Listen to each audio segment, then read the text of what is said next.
আর কিছুক্ষণের মধ্যে শুরু হতে চলেছে এই বছরের সবচেয়ে বড় প্রথম সূর্যগ্রহণ। তবে এই গ্রহণটা কখন শুরু হবে এবং ভারতে এবং বাংলাদেশে দেখা দিবে কিনা, তার সঙ্গে সঙ্গে গর্ভবতীরা এই সূর্যগ্রহণ মানবেন কিনা।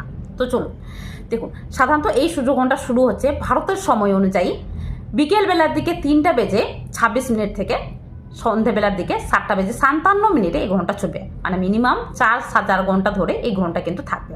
তবে এই গ্রহণটার যে সর্বোচ্চ সময় ভারতের সময় অনুযায়ী 5:13 থেকে সন্ধ্যা 6:11 পর্যন্ত কিন্তু থাকবে। তো স্বাভাবিকভাবে বুঝতেই পারছেন যে এই সময়টা কিন্তু ভারতে সূর্য অস্ত চলে যায়। তো সেক্ষেত্রে ভারতে এবং বাংলাদেশে কিন্তু এই গ্রহণটা দেখা দিচ্ছে না।